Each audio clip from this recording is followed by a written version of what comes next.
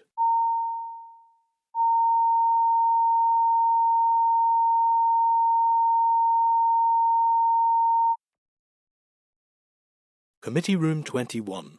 Sound.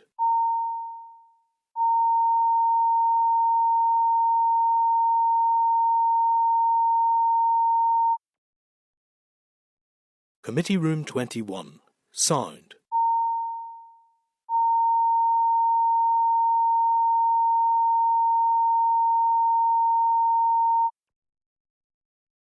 Committee Room 21.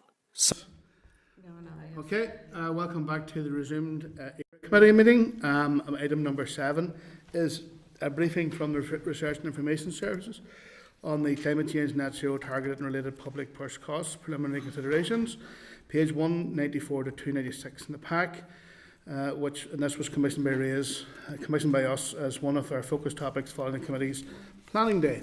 It has been prepared by the Public Finance Scrutiny Unit, located within the Finance and Economics Research Team, RAISE, in NI, the future costs associated with addressing climate change and reaching net zero by 2050 will be impacted by a multiple of factors, and we commissioned this paper as a starting point in our understanding of the potential cost of public purse. I welcome the following RAISE official to the committee: Nathan Mulholland, Research Officer, RAISE. So if you want to just maybe start there, Nathan, and ask questions whenever you're complete. Okay. So good afternoon, committee. Thank you for having me here today. So I will give the committee a brief overview of the paper and try and leave plenty of time for questions at the end. Just note that it is quite lengthy paper, so it will take me a bit of time just to get through all the points within it. As well as that, I'd just like to make the committee aware that I intend to add a table of contents to the page for publication, just because of the length, to make it more accessible for readers later. Yeah. So I'm going to start by just talking through section 1 and 2 of the paper. That was key terminology and international best practice. So section 1 looks at key terminology and identifies a number of terms related to the climate change that appear regularly throughout the paper. A definition of each is provided where applicable from a number of international institutions, the UK government and devolved administrations, and also the Irish government.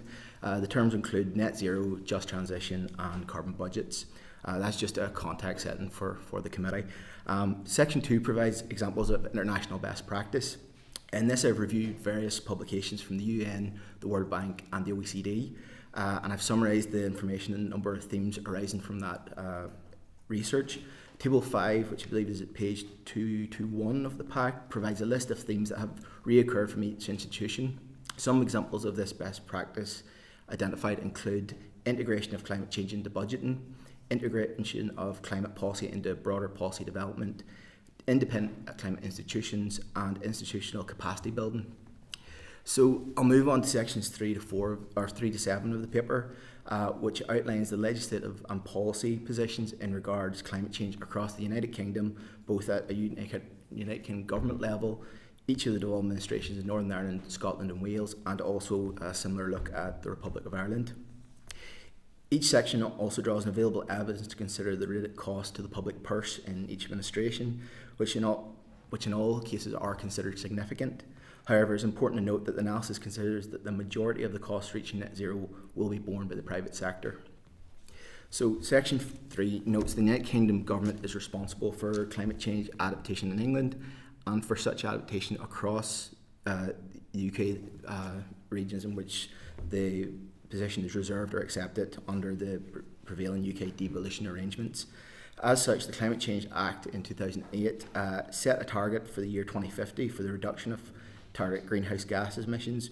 This was subsequently amended in 2019, in which the net zero target was set.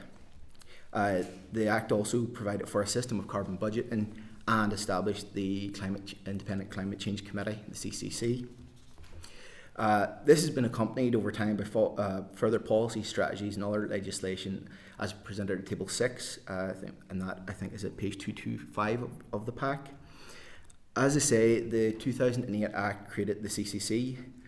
Notably, the CCC produced the carbon budgets on behalf of the UK government and provide progress reports both at a UK and devolved level. Currently, the UK is in a period of the 4th carbon budget, whereas the most recent budget published is the 6th, which was in 2020, and the 7th carbon budget will be published in early 2025. I believe that's 25th of February next year. Carbon budgets provide guidance on what should be done in the transition to net zero, as well as providing suggestions on investment, costs and benefits. At each carbon budget, the CCC amend their assumptions based on the current economic, political and technological position at the time. This reflects the many uncertainties of the estimating costs associated with the net zero transition over the long term and those long term impacts on the public purse. The paper also considers some more recent announcements which have been made funding available to address climate change. This includes the National Wealth Fund, which makes $5.8 billion available to address sectors such as green hydrogen, green steel and carbon capture, as well as others. And also noted is the recent UK budget, which a number of climate-related commitments were made. These can be found at pages 234 and 235 of the pack. Finally, the section considers the relationship between the 2008 Act and the devolved administrations. As highlighted in the paper, each devolved administration has introduced their own specific climate change legislation. Important to consider in each case here, the administration has its own concentration of economic activity and can be considered, and things that can be considered hard to treat areas within each administration in relation to emissions, as well as geography and other areas that influence the response to climate change. Moving on to section 4, which considers the cost associated with climate change in Northern Ireland. The paper first considers the cost associated with the Climate Change Act Northern Ireland 2022. A number of the key provisions of this are included. In seeking clarification, a number of these areas, including carbon budgets, climate action plans, Just Transition Fund, and both the Climate Change Commissioner and the Just Transition Commissioner contacted DAERA to get response on the associated costs. RAIS have been informed that the work has been prepared or is ongoing and will be made available when regulations are brought forward to the Assembly. The paper also has noted that some elements of the draft programme for government have direct relations to climate change, and those will be considered as well. So then moving on to looking at the long-term costs that the paper has analysed. I'll concentrate on the regulatory impact assessment that accompanied the Climate Change Act Northern Ireland 2022, which was informed by CCC estimates. This determined an average cost of achieving net zero at $466 million per year up to 2050. This will be a total net cost of around $13.5 billion over the period of time. However, the cost is indicative as well. This cost is not only to the public purse but across public and private sectors, and disaggregating that will be difficult over time. As with other devolved administrations, DAERA also informed RAIS in correspondence that the UK government will also play a significant role in funding some of these actions related to achieving net zero. As with other costings across the UK administration, they are based at a point in time and on numerous assumptions. The CCC continue to update and revise their estimated costs over time. And in addition, it is important to note the CCC consider the cost of the public purse will be determined by the pathways taken to achieve net zero, which include government policy as well as the political and financial environment at the time that we're operating. This makes determining specific cost to reach net zero difficult. Moving on to the other devolved administrations, Section 5 considers the Scottish Government. They followed swiftly after the introduction of the UK Act in 2008 and introduced their own specific Scottish legislation in 2009. This included regular reporting and publication of climate change plans. The 2009 Act was subsequently amended by the Climate Change Emissions Reductions Targets Act Scotland 2019. This had notable changes to that, including reaching net zero by 2045, 5 years ahead of the UK and other administrations. They set more ambitious interim targets, and they also created a Scotland's Climate Assembly. However, it's important to consider that in April this year, the Scottish Government announced that it would not meet its 2030 target based on CCC assessment of progress. Expedited legislation was passed last month that saw the Scottish Government move to 5-yearly carbon budgets. In assessing costs associated with climate change, the committee might wish to consider that when the Scottish Government amended its emissions target in 2019, They used a thing called the Scottish Times model, which was part of the process, a model also used by the Irish Fiscal Advisory Council and is used across a number of administrations, between 60 and 70 administrations across the world use this model and adapt it to their own specific circumstances to do calculations of the impact of climate and energy. They calculated the cost at 13 billion between 2030 and 2050 for Scotland for a 90% reduction target, and this was unaffected by the move to net zero. I would also like to note the work of the Scottish Fiscal Council, which attempted to separate the costs for the Scottish Government and those that would be borne at a UK level. Based on the level which an area is mostly or partially devolved under the current arrangements across the UK, this concluded that the Scottish Government would need to spend on average about 1.1 billion a year to meet net zero. Section 6 of the paper looks at legislation and strategy introduced by the Welsh Government to address climate change, notably the Environment of Wales Act 2016, which set an 80% reduction target by 2050. That it introduced interim targets and introduced the setting of carbon budgets every 5 years in Wales. Subsequently, Wales moved to a net zero target by 2050 based on the recommendations of the CCC. Looking at the estimated cost to Wales, in 2020 the CCC advised that the low carbon investment of £3 billion will be required by 2030 and continuing at that level to 2050. But again, that is a cost that would be shared between the public and the private sector. The CCC state, primarily by private companies and individuals, alongside the investment provided effective policy is put in place. However, the CCC was of the opinion that much of the investment spending could be recouped through lower operating costs, and in addition, the CCC have stated that many of the costs associated with reducing emissions in Wales will likely be paid for at UK level or socialised across the UK as a whole. One area the committee may wish to note is the allocation in the Welsh budget for climate change, which is included as a separate figure within their main expenditure groups. You'll see an example of this at table 9 on page 273 of the pack. So the Welsh government, when they publish their budget, set out climate change costs as a separate budget item each year. Now, so I'll move on just to section 7, which looks at the Republic of Ireland. Again, this is considered legislation and policy related to addressing climate change and a number of strategies, plans and frameworks, as well as several funds that have been established. Notably for Northern Ireland, the Shared Island Fund has climate-related initiatives that can be used to invest in North-South collaborative projects. A summary of these identified funds within the Shared Island Fund can be found at table 10, starting I believe at 278 in the pack. The paper has also considered the work carried out by the Irish Fiscal Advisory Council, which carried out the analysis on the budget impacts of climate change on the Irish public finances. And as I noted earlier, this work was based on analysis using a Times model, similar to what the Scottish Government, as I mentioned previously.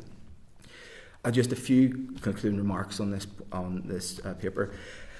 As has been shown, the establishing of specific costs related to climate change and reaching net zero are very challenging.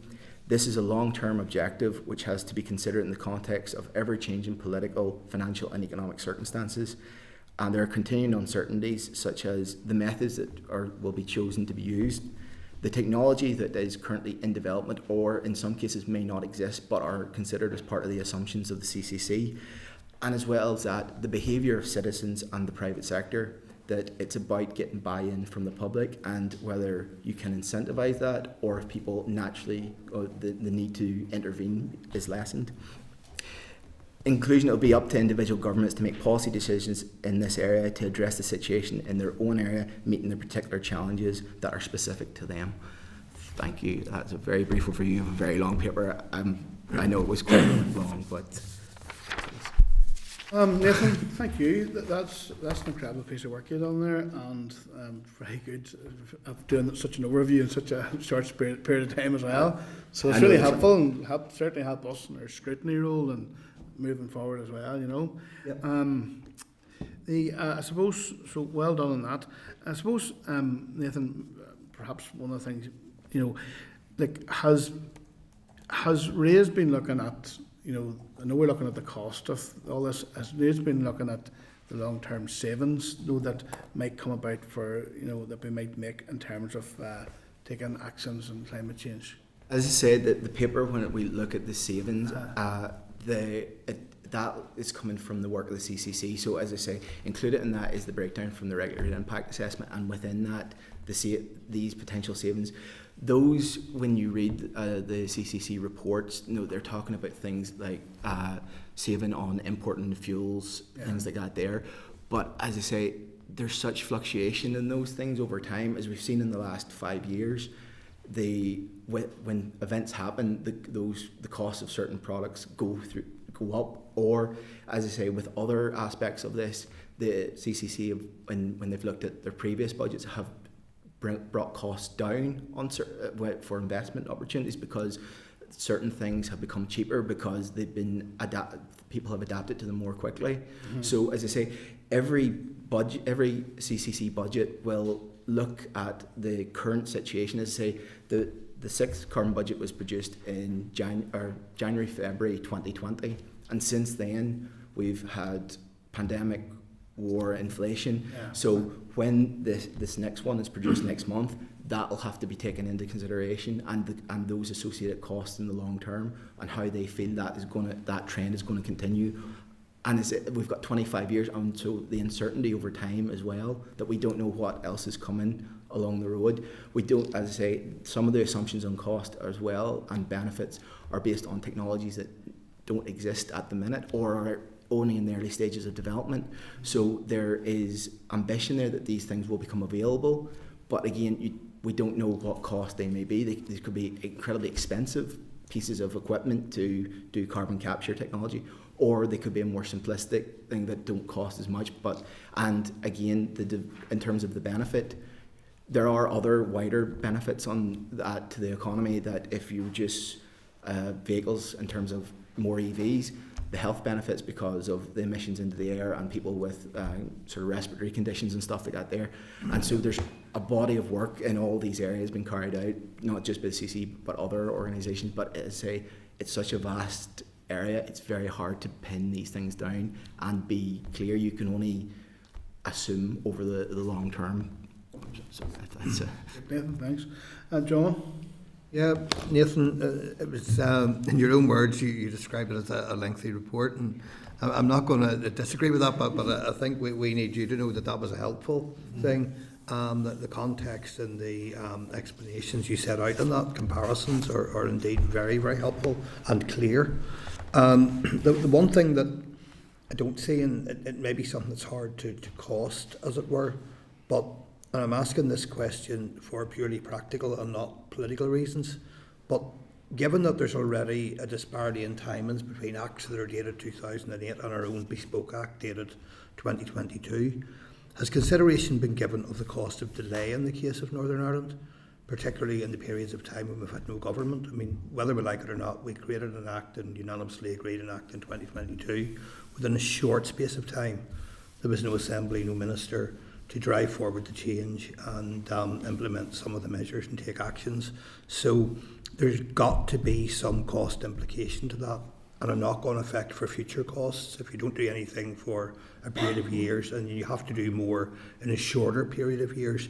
I'm keen to know what the costs implications of that might be, so that we're mindful of avoiding further delay, basically. As I say, in terms of the research, I had not come across any specific piece of analysis that had been done on that. As I said, the work of the CCC, I think in some of the budgets, they have acknowledged that the Assembly was not fully functioning at that time, but I don't know how much they factored that in terms of methodology. I say that is something maybe I could try and find out more information on, but as I say, in terms of the general reading into to produce the paper, that particular topic, as I say, it was in passing in some of this work with the CCC and other documentation, documents that were produced by the department during that time, the drafts and things like that came out,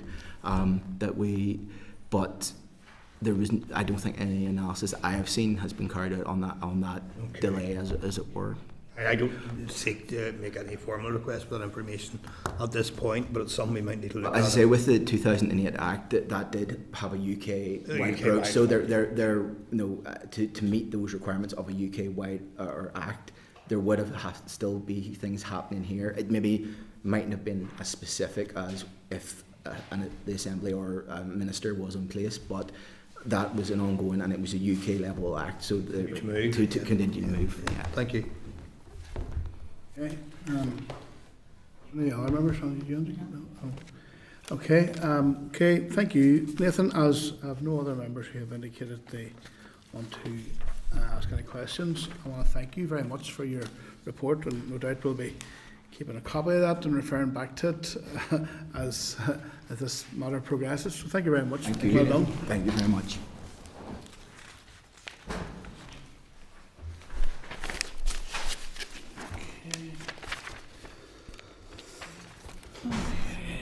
They're content. We don't want any further. Committee don't want anything further then. Nathan. Okay, members, are we okay, or do we need anything further from Nathan? We're okay. All right. Yeah. Yeah. Okay. Yeah. Okay. Okay. Okay, members. Okay, we're going to take 8 and 9 together, if that's okay with members. Agenda items 8 and 9, SR 2024-00, Climate Change Carbon Budgets 2023-37 Regulations NI 2024, and SR 2024, Climate Change 2040 Emissions Target Regulations NI 2024. Last week we considered the SL1s for these climate change regulations and were briefed by officials, followed by questions and discussion. And I refer you to pages 297 to 305 in the pack for the draft SR 2024-200, Climate Change Carbon Budget 23 to 37 Regulations NI 24, and to pages 85 to 122 for the draft SR 2024, the Climate Change 2040 Emissions Target Regulations NI 2024.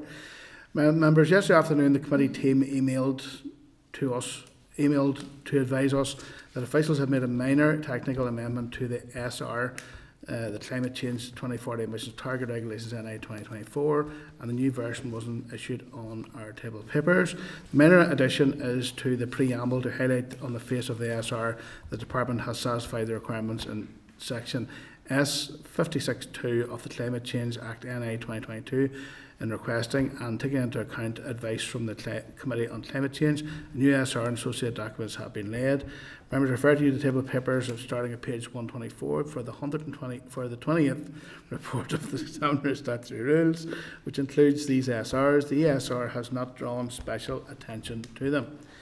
Members, I also refer to correspondence from the Department dated the 2nd December at pages 83 to 84 of the table of papers regarding the Assembly debate.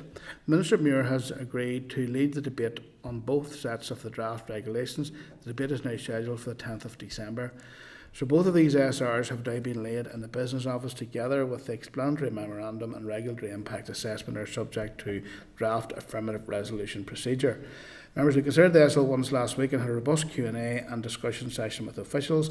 Members expressed their various opinions. This week we have the draft SRs as laid in the Business Office with the debate set for the 10th of December. I recognise short time frame for scrutiny and that there were varying views raised last week regarding the targets and climate change actions generally. Some members expressed concern that carbon budget emissions targets in the 2040 target are too ambitious. Others said that these targets should progress. The matter of the just transition for rural areas being vital if the targets are to be reached was also highlighted. It was also discussed that some sectors will move faster than others, and there was the potential for some sectors to offset other slower moving sectors in regards to decreasing emissions.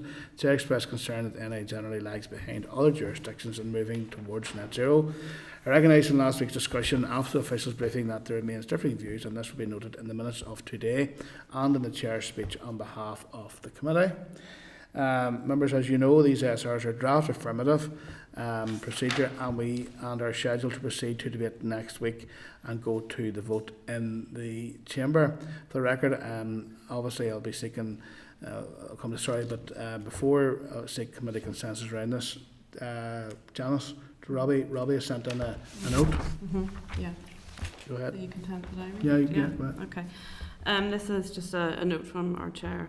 And I'm unable to attend the committee today, but in considering the decisions in front of the committee, I would like to express my view on the delegated legislation. This committee takes its scrutiny duties very seriously, and never more so when the regulations are subject to the draft affirmative procedure, which indicates their nuance, complexity and impact. These regs have had a very short turnaround, and I find myself in the position where, as a new, recently appointed chair, I cannot reach an informed view, as I've not had the time nor space to fully understand their purpose and the effect they will have when implemented. My committee colleagues may be in a different place, however, and so I am guided by you all if you feel in the position to take an informed view. However, I note that there is an alternative path which allows us to reserve our position. Note in plenary that we are keen not to abrogate our scrutiny responsibilities through the lack of time, and to return to this topic more fulsomely at a future point. Okay, thank you. Okay, note our thanks for Robbie for putting that in there. Okay, members, so obviously I'll be seeking committee census on this draft SR moving to that stage, which is draft affirmative. Members, are you agreed the committee supports that the draft SR go to the Chamber for debate next week for the House to have its say and make the decision? Okay. No? Want that noted, or you want to vote? Well, I'm happy to vote on that, but I made comments last week, and I have been sort of fairly consistent in relation to this, that my concern is just in relation to the targets. So I'm going to say no. Noted, no or to, I'm going to say no, vote. So I'm voting no on a vote. Want to vote? Yeah. Okay, members, then, so we can put it a vote then. Okay. The question is, does this committee, right, John, support the draft SR go to the Chamber for debate next week for the House to have a say and make the decision? Those in favour, hands up.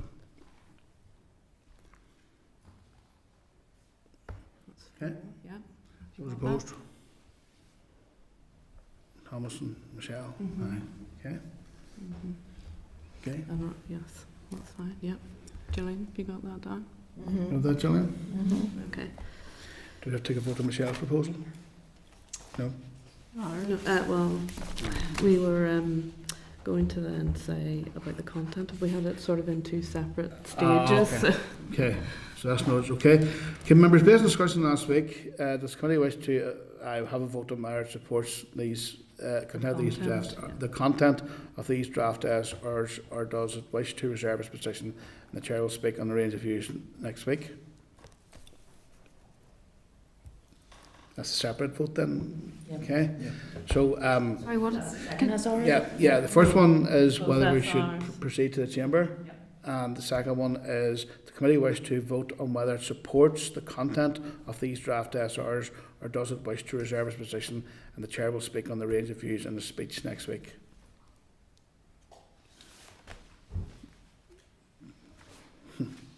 Chair, I would propose that, given the legal requirement unanimously passed by the Assembly to implement the carbon budgets, and the pending legal action against the department for the delay in getting these things enacted, that I certainly wouldn't want to be associated with any further delays, and therefore that we should support as a committee. So take a vote on that. So take a vote then. So would you propose that we support these draft SRs, John? Yep. No. Okay, that's the vote. No, obviously I'm against that. And you're against that, right? So we'll take a vote on supporting of the draft SRs. Okay, so those in favour, please put up your hand. Okay. And those opposed? Thomas, have you noticed them there yet? Yes, I've done. Okay. Okay, the vote's noted. Okay. But the debate will be happening. And the debate will be happening on the 10th of December. Okay. Okay, member, item 10 on the agenda is correspondence. There's correspondence dated 21st November in the pack, pages 317 to 318, for an invitation to an SBNI conference, systems to support our people, embedding a trauma-informed approach at the Strong Hotel on the 23rd of January. There's a link on the correspondence to register if you wish. Members, I refer to a memo from the Clerk to the Committee for Finance dated 28th November. It's in the pack, pages 319 to 329, regarding the Public Sector Transformation Board. As a meeting on the 27th November, the Committee for Finance considered a response from the DOF regarding an update on proposals under consideration by the Interim Public Sector Transformation Board. DOF has provided information regarding the 29 proposals selected to move forward to stage 2 of the process or to be included as part of the digital landscape review. Successful projects will be funded through transformation funds on the executive restoration package settlement. DOF has highlighted that these proposals may have been revised by departments from what was submitted at stage 1 and could be modified further. Members, the Finance Committee has agreed to forward a copy of the information to other statutory committees. Members, in respect to DAERA, there are the following proposals: implementation of the NI bovine tuberculosis eradication strategy, value requested £20 million across 5 years; digital and data optimisation, data analytics and science hub, value requested £9.37 million across 5 years, and digital assessment, value requested £4.8 million across 4 years. Members, you okay to note this, or do you want to comment? Note? Yeah. Members, I refer you to correspondence of 27 November in the pack of pages 330 to 402 from the OEP, Strategy and Enforcement Policy, November 24. As stated earlier in the meeting, we are planning to meet with the OEP as early as feasible in the new year. Are you content to note this? Yeah. Item 11 for our work programme, page 85 to 88 in the table of papers regarding the farm work programme, which is now planned through to our first meeting back after recess, which is Thursday, the 16th of January 2025. Members, the committee stage of the Agriculture Bill officially started yesterday. At next week's meeting, we will have a briefing from the Department officials on the Agriculture Bill, and we'll also discuss our timetable for the bill, including a list of oral evidence sessions, our citizen-based call for evidence, and a committee motion to request an extension to the committee stage, which is, as it stands, would be due at the end of due to an end on the 4th of February. Members, item number 12 now. We have a couple of items after this. Do you have any other business? Okay. Nope. Okay, remember, next meeting will be the 12th of December here at 10 o'clock. We're going to close session briefly after this here, okay? So thank you for attending and thanks for tuning in, everyone. Committee Room 21. Sound.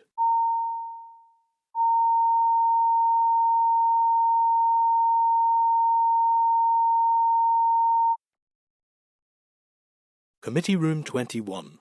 Sound.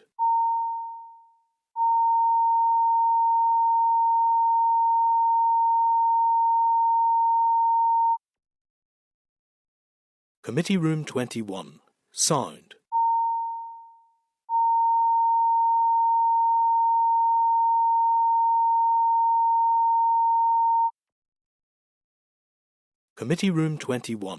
Sound.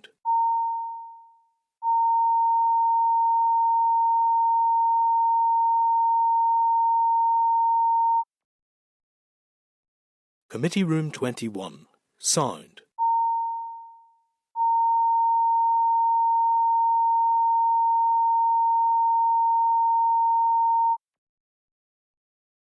Committee Room 21. Sound.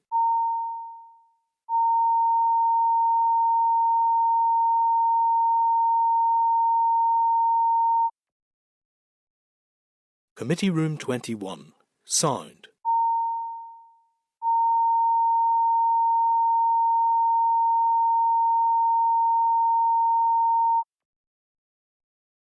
Committee Room 21. Sound. Committee Room 21.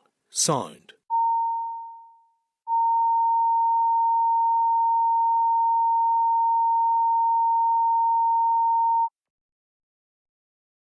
Committee Room 21.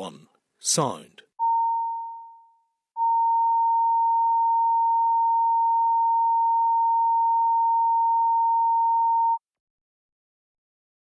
Committee Room 21.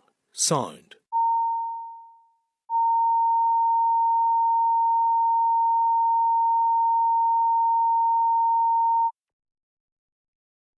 Committee Room 21. Sound.